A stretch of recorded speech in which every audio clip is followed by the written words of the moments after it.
उत्कलीय दंड संस्कृति समाज मंगल संघर चतुर्दश सम्मेलन द्वितीय रात्रि समापन होगा जाऊँगी। एथिरे अंशग्रहण करते एक पक्षरे रंधले एवं अपर पक्षरे कांडसर कांडसर जेहेतु दुईटी दल अच्छे तेणु कांडसर ख यहाँ कहुए ये उभय पक्षर कलाकार अंशग्रहण कर आमर आयोजन को ग्राम तरफ जहाँ प्रचेषा थिला ताहा सफलीकृत कर उभय दल को धन्यवाद अर्पण करुँच। जेहेतु आ समय नहीं विगत हो जाए आलोचना यही हवा कथा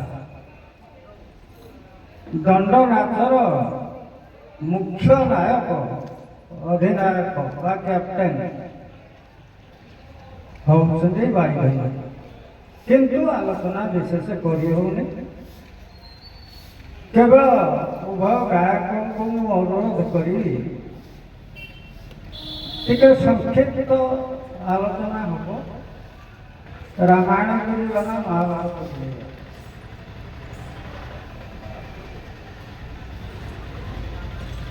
शुणु शुणु मन पड़ा आउ ऑप्शन एटा ना आज रामायण पाठ निषेध गुरुवार आज गुरुवार ना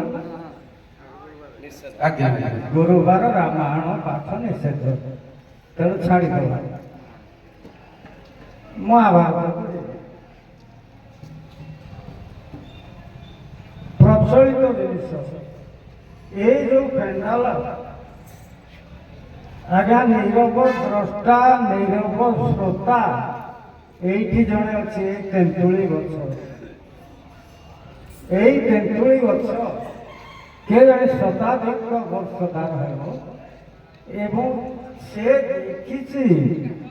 देखी एटा हूँ पालानुष्ठान पालानुष्ठान भी मु भावुरी 100 वर्ष पर मु 60 वर्ष कथा कही 60 वर्ष तले मु देखी आसी ता भितर केतबेले केमती से जहाँ हो एठी पाला विख्यात पाला गायक माने आलोचना करिसेंते एवं अनेक तो चलीगले पौराणिक तांकर पुत्र नाती अछंती पौराणिक अछंती से भी श्रवण करिए ये अल्प संख्या मध्य भी अच्छा पौराणिक जो मैंने अच्छा पुराण टे शुणे गायक मुखर तेणु हे गायक महाशय महाभारत गोटे कथा मुझे पचारुची महाभारत युद्ध सरीगला सरी जाइए कौरव 100 भाई मरले दुर्योधन चली गए पांडव भाई 5 भाई एपटे बंचले केते जन गोटे प्रमाण करुच्ची महाभारत कुआड़े 13 जन बंची थे किंतु व्यास महाभारत कहते 10 जन से जहाँ हो से 10 हो 13 हो हे बंचवा भितर जड़े विकलांग अवस्था बंची रही युद्ध आघात पाई तार अंग विकलांग हो केमिति का संगे युद्ध करके विकलांग होला किए से तार आलोचना उभय पक्ष टे कर मोर उद्देश्य था 2टी कथा पचारि बोली किंतु देखिए 2टी मु दौची ना आरटी दौची से महाभारत को युद्ध पूर्व महाभारत को युद्ध को कौरव पांडव माने निजर मित्र गोष्ठी की निमंत्रण कले ନିଜର ବନ୍ଧୁବାନ୍ଧବ ମିତ୍ର ଗୋଷ୍ଠୀକି ସେ ନିମନ୍ତ୍ରଣ କଲେ। ପାଣ୍ଡବ ମାନଙ୍କର ମାମୁଁ ହେବେ ଶଲ୍ୟ। ଲକ୍ଷ୍ୟ କରନ୍ତୁ, ଶଲ୍ୟ ହେବେ ପାଣ୍ଡବ ମାନଙ୍କର ମାମୁଁ, ମାଦ୍ରୀଙ୍କର ଭାଇ, ଇଏ ନକୁଳ ସହଦେବ ଖୋଦ ଭଣଜା ହେବେ। ତେଣୁ ପାଣ୍ଡବ 5 ଭାଇ ଯାକ ଭଣଜାରେ ଯାଆନ୍ତି। ନିମନ୍ତ୍ରଣ ଦେଲେ ଶଲ୍ୟଙ୍କୁ। ଦେଲେ କି ନାହିଁ ମୁଁ କହିପାରିବିନି, ଆପଣମାନେ କହିବେ। ଉଭୟ ପକ୍ଷ ଆସିବା କଥା, ମାମୁଁ ଭଣଜା ପକ୍ଷ ଆସିବା କଥା, କିନ୍ତୁ ତାଙ୍କ ଭିତରେ କ'ଣ ଅବା ତିକ୍ତତା ଭାବ ଥିଲା ଯେ ଶଲ୍ୟ ପଳେଇଲେ ଦୁର୍ଯ୍ୟୋଧନ ଆଡ଼େ। ସେଇ କଥାଟା ଆପଣ କହିବେ। ତେଣୁ ପ୍ରଥମ ପ୍ରଶ୍ନ ଯୋଉ ମହାଭାରତରୁ ଯିଏ ବଞ୍ଚିଛି ବିକଳାଙ୍ଗ ହେଇଅଛି ତାର ଟିକେ ପରିଚୟ ଦେଇକିରି ଏ କାହାଣୀଟା ଶୁଣନ୍ତୁ। ପ୍ରଥମ ଆମର କାଣ୍ଡସାର ଗାୟକ ମହାଶୟ। ଶଲ୍ୟ କଥାଟା ଆଜ୍ଞା, ଶଲ୍ୟ କଥାଟା ଆରମ୍ଭ କରିବି, ଶଲ୍ୟ କଥାଟା ଆରମ୍ଭ କରିବି। ଦ୍ୱିତୀୟ ପ୍ରଶ୍ନଟା କହିବେ ଆପଣ। ଆଜ୍ଞା ଶଲ୍ୟ କଥା ଦ୍ୱିତୀୟରେ ଅଛି ନା ଦିଟା ଯାକ ସାର୍ କଥା ଯାହା ମୀମାଂସା ଅଛି କରି କହିବି। ହଉ କୁହନ୍ତୁ। ଅଦଳ ବଦଳ ପୁଣି କରିବା। ଏଇ ପ୍ରଶ୍ନ ଅଦଳ ବଦଳ ହବ ଅବଶ୍ୟ। ଯଦି ଆପଣ ଦିଟା ଯାକକୁ ବାଛିଲେ ଶଲ୍ୟ କଥା ଆପଣଙ୍କର ବାଛିବାର ଅଛି। ବାଛିଲେ କୋଉଟା କହିବେ? ଯୋଉଟା ସେ ଯୋଉଟା ସେ ବାଛିଲେ ତାପରେ ହଉ କୁହନ୍ତୁ।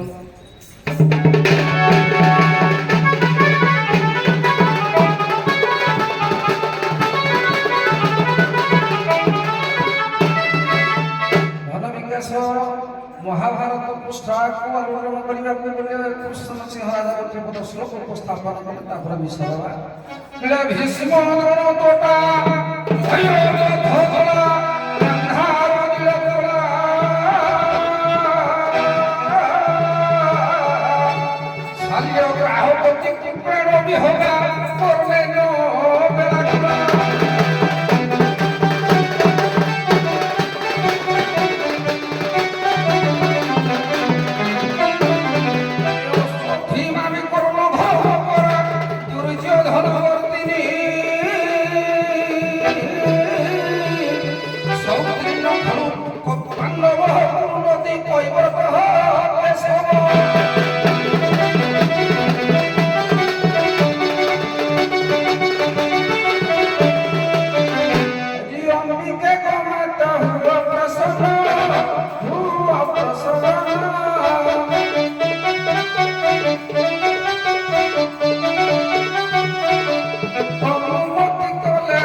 ଶଲ୍ୟଙ୍କୁ ନିମନ୍ତ୍ରଣ କରିଦିଏ ପାଣ୍ଡବମାନେ କୌରବମାନେ ସେତିକି କୁହନ୍ତୁ ତାପରଠୁ ଏ ଭାଇ ଆଗେ ଆଜ୍ଞା ଶଲ୍ୟଙ୍କୁ ଆଜ୍ଞା ପାଣ୍ଡବମାନେ ନିମନ୍ତ୍ରଣ କରିଥିଲେ ଏବଂ କିଛି ଶାସ୍ତ୍ର କୌରବମାନେ ନିମନ୍ତ୍ରଣ କରିଥିଲେ କିନ୍ତୁ ସେ ସାହାଯ୍ୟ ମାତ୍ର ଯେହେତୁ ମାତ୍ର କୁଳକୁ ରକ୍ଷା କରିବା ପାଇଁ ଶଲ୍ୟ ଆଜ୍ଞା ଆସୁଥିଲେ। ଆଉ ରୁହନ୍ତୁ ଆଗନ୍ତୁ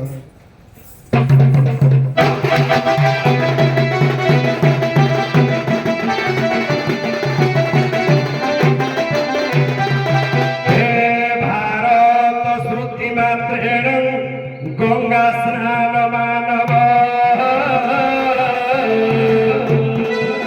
विष्णु स्मरण मात्रणं सर्व पाप प्रमुच्यते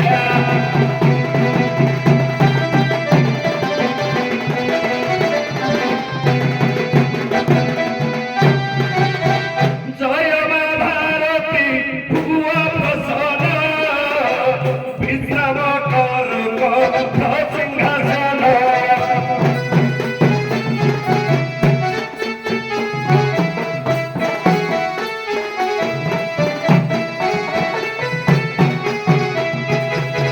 गाही हुआ पूर्ण सुहन मन प्रसन्न सुधि भजन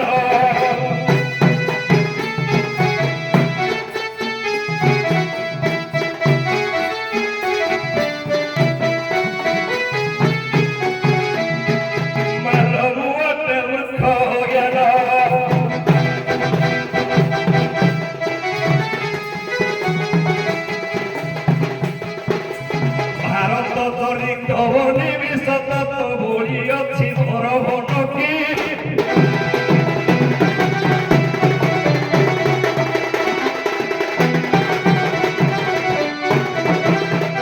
शुणु थांतु साधु जन जय भटक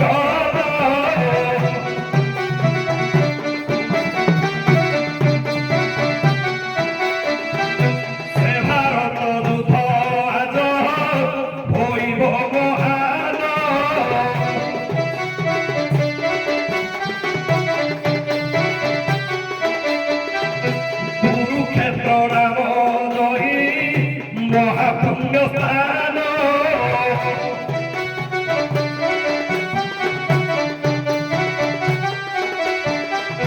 भारतर राजा माने कोले निमंत्रण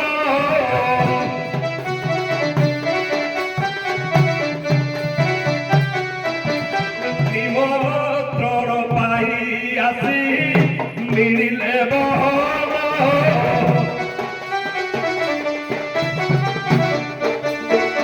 आज्ञा ठीक करुछि वर्णन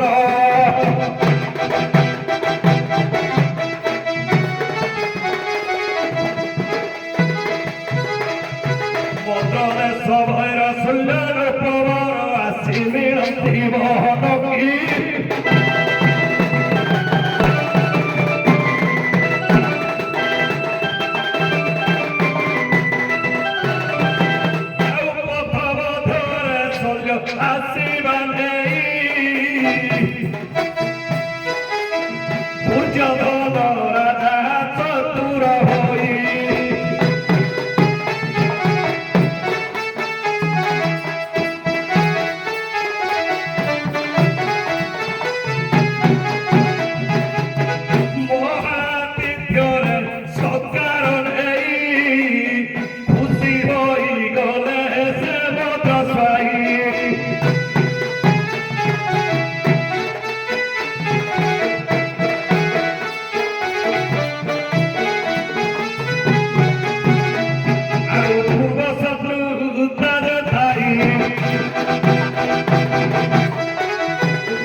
ভাবে দুর্যোধন রাজা পূরণ করিলে যাই কি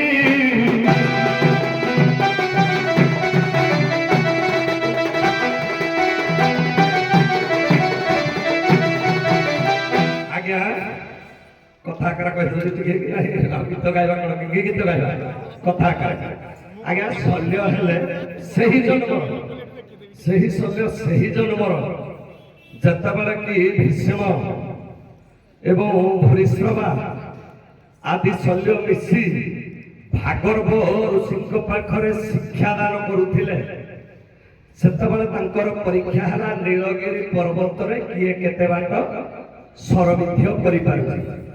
ତେଣୁ ଯେତେବେଳେ ସରବିଧ୍ୟ କରିପାରୁଛି ସେମାନେ ଭୀଷ୍ମ ପରୀକ୍ଷା ଦେଇଛନ୍ତି, ଭୂରିଶ୍ରବା ପରୀକ୍ଷା ଦେଇଛନ୍ତି, ଏପରି ଅନେକ ଶିଷ୍ୟମାନେ ପରୀକ୍ଷା ଦେଇଛନ୍ତି।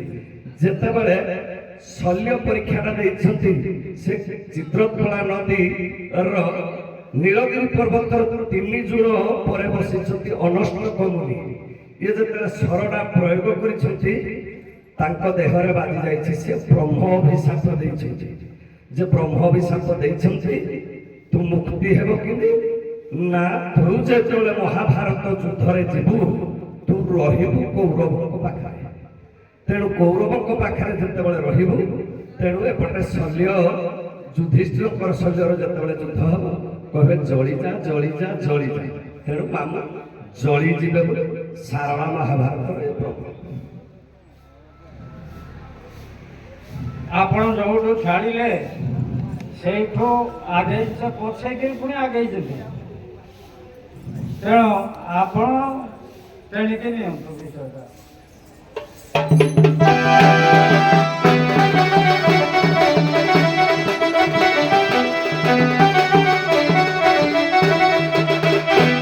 ଧନ ବିକାଶ ବାବୁରେ ଏ ମହାଭାରତ କଥା ମୋଟାମୋଟି ଯଦି ଆମେ ବୁଝିବାକୁ ଯିବା ଏ ମଉଳାକୁ ରକ୍ଷା କରିବା ପାଇଁ ଶଲ୍ୟ ଆସିଲା ବେଳେ ଦୁର୍ଯ୍ୟୋଧନ ଶକୁନି ଏମାନଙ୍କ ମନ୍ତ୍ରଣାରେ ତାଙ୍କର ଭୋଜି ଭୋଜନ ଖାଇ ଯଥେଷ୍ଟ ଭାବରେ କଲେ। ତେଣୁ ଏ କଲା ଭିତରେ ଶାରଳା ଦାସ ମହାଭାରତ କହେ ଏ ସମୟରେ ଶଲ୍ୟ ଆଜ୍ଞା ତୃପ୍ତି ହୋଇ ନିଜର ମନ ଏବଂ ହୃଦୟ ଯେତେବେଳେ ଶାନ୍ତି ହେଇଗଲା ଶଲ୍ୟର ଶଲ୍ୟ ଟିକେ ବର କହିଲେ କଲେ ଶୁଣ ଶୁଣ ଦୁର୍ଯ୍ୟୋଧନ ବର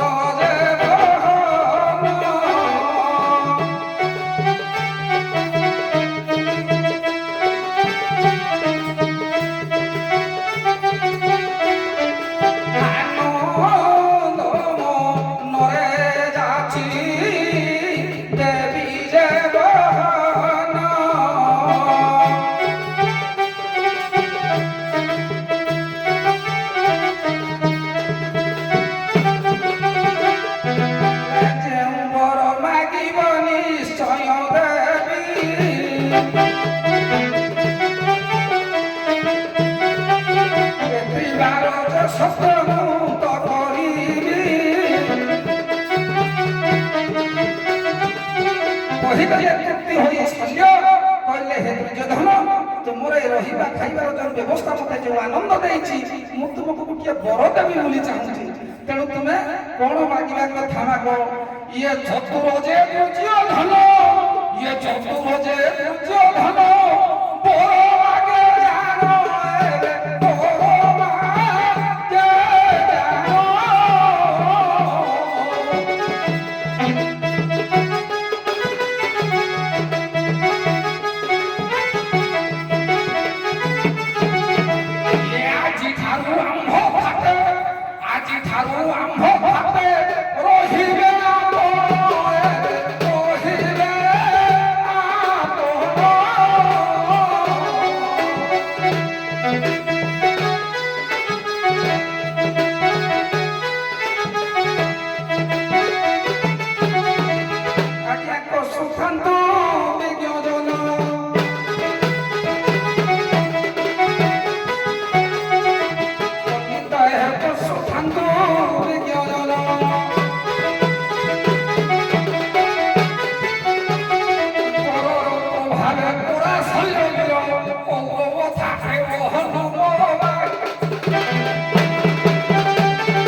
ठीक चलते ए भाई शल्य बध जाके गले भाई शल्य मरीगले ଆପଣ ଏଣିକି କଥାରେ କହିଦିଅନ୍ତୁ ଶେଷ ପର୍ଯ୍ୟନ୍ତ, ବାକି ଯାହା ରହିଲା କଥାରେ କହିଦିଅନ୍ତୁ। ଆଜ୍ଞା, ତେଣୁ ଯେତେବେଳେ ଇଏ ପର ପ୍ରଭାବ ଦେଇ ବର ଦେଇଦେଲେ ଶଲ୍ୟ ସେ କୌରବ ଥାଟରେ ରହିଲେ। କୌରବ ଥାଟରେ ରହିଲା ପରେ ପରେ କର୍ଣ୍ଣର ବଧ ପରେ ପରେ ଶଲ୍ୟ ଯେତେବେଳେ ଯୁଦ୍ଧ କଲେ ସେ ସମୟରେ ଆଉ କେହି ଶଲ୍ୟଙ୍କୁ ପରାସ୍ତ କରିପାରିଲେନି।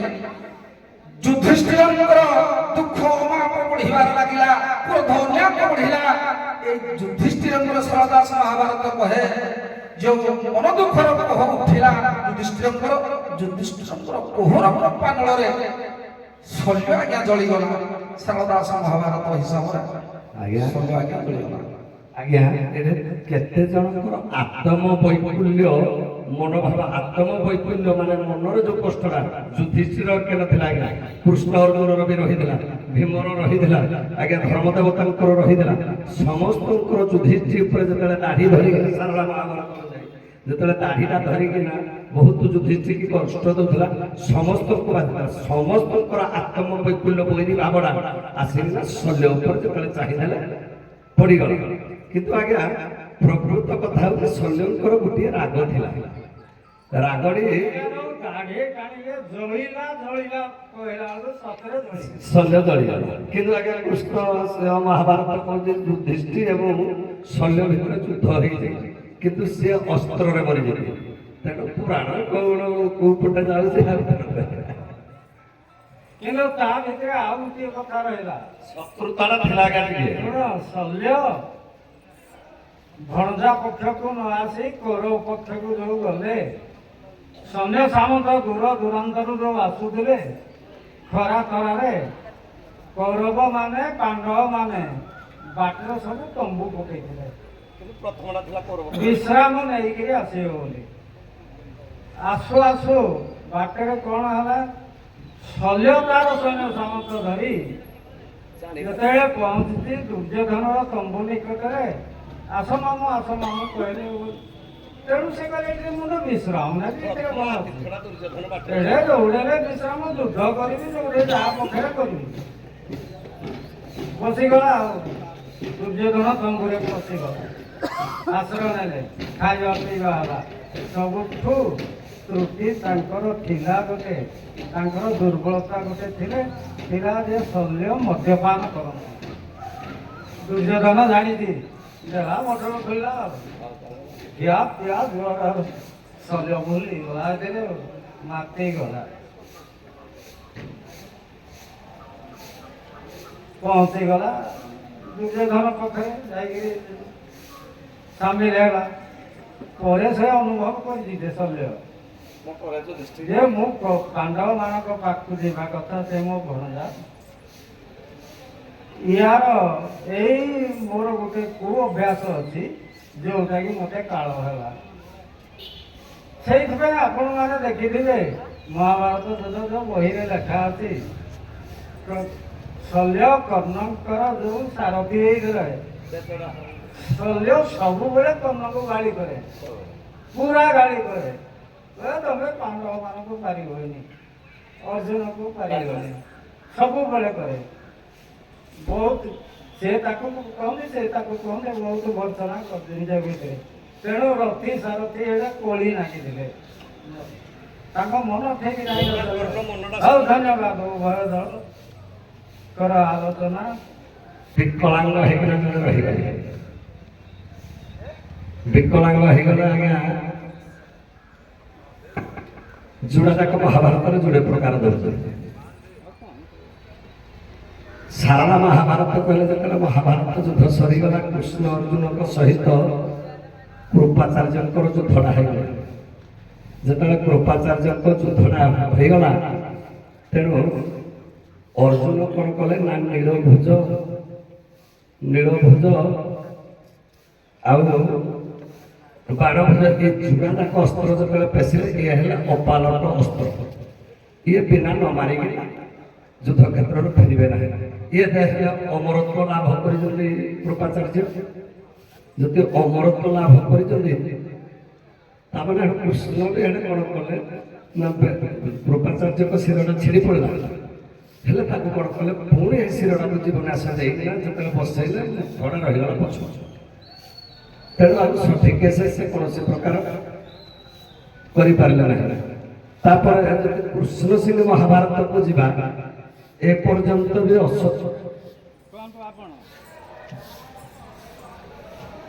ଆଜ୍ଞା ସାର୍ ପଛେ କହିଛନ୍ତି କୃପାଚାର୍ଯ୍ୟ କଥା ସାରଦାସ ମହାଭାରତରୁ ପରିଷ୍କାର ଭାବରେ ଦେଇଛି। ଅର୍ଜୁନ ଏବଂ କୃପାଚାର୍ଯ୍ୟଙ୍କର ଯୁଦ୍ଧରେ ଯେତେବେଳେ କୃପାଚାର୍ଯ୍ୟଙ୍କୁ ଅର୍ଜୁନ ଆଉ ଅନ୍ୟାନ୍ୟ ସ୍ୱର ଯେତେ ଥିଲା ଯେତେବେଳେ ଆଉ ପରାସ୍ତ ହେଇଯାଉଛନ୍ତି ପାରୁନାହାନ୍ତି ସେ ସମୟରେ ଦୁଇଟା ନୀଳବାଣ ଭୁଜବାଣ ହେଲା ଅପାଲଟକ ସ୍ୱର। ତେଣୁ ଅପାଲଟକ ସ୍ୱର ଦୁଇଟି ମାରିଛନ୍ତି। ଯେତେବେଳେ ନୀଳବାଣ ଭୁଜବାଣ ଦୁଇଟି ବାଣ ଯେତେବେଳେ ଶିରଚ୍ଛେଦ କରିଛନ୍ତି କୃପାଚାର୍ଯ୍ୟଙ୍କର ସେ ସ୍ୱରମାନଙ୍କର ଯାହା ଆଜ୍ଞା ମହାଭାରତର ଧାଡ଼ି ହିସାବ ଯଦି ଆମେ କରିବାକୁ ଗଲା ପଦର କେତେ କ'ଣ ଅର୍ଥ ଆଜ୍ଞା ବାହାରିବ। ଯଦି ଅକ୍ଷର ମାଳିକା ହିସାବ କରିବା ଧାଡ଼ି ହିସାବରେ ଇଏ ସ୍ୱର ଦୁଇ ଜଣ ମାରି ସାରିଲା ପରେ ପୁଣି ମନେ ପକେଇଲେ ଇଏ ତ ବ୍ରହ୍ମଦୋଷ ଲାଗିବ ବ୍ରାହ୍ମଣ ସେ ସ୍ୱର ଆଜ୍ଞା ପୁଣି ନୀଳବାଣ ଭୁଜବାଣ ନିଜେ ତ ହର ହରି ଇଏ ପୁଣି ଆଜ୍ଞା ତାଙ୍କୁ ବଞ୍ଚେଇ ଦେଇଛନ୍ତି। ସାର୍ ତ କହୁଥିଲେ ଯେ ବିକଳାଙ୍ଗ ହବାର କାରଣ ହେଲା ମସ୍ତକ ଛେଦ ବଞ୍ଚେଇଲେ ହେତେବେଳେ ପିଠି ପଟକୁ ମୁଣ୍ଡଟା ଆଜ୍ଞା ଯାଇଥିଲା ଭାରି ମନେ ପକା। କୃଷ୍ଣ ସିଂ ମହାଭାରତରେ ଆଜ୍ଞା କୃଷ୍ଣ ସିଂ ମହାଭାରତରେ କହୁଛନ୍ତି ଇଏ ଗଲା କୃପାଚାର୍ଯ୍ୟ କଥା। ଯେତେବେଳେ ଯାହା ପ୍ରଶ୍ନ ଆପଣ ସେଇ ଅନୁସାରେ ଉଭୟ ଯାଇଛନ୍ତି। କୃପାଚାର୍ଯ୍ୟଙ୍କର ମୁଣ୍ଡଟା ଛିଣ୍ଡି ପଡ଼ିଛି କିନ୍ତୁ 5 ଜଣ ଚିରଜୀବିତ ନା ଚିରଞ୍ଜୀବୀ 7 ଜଣ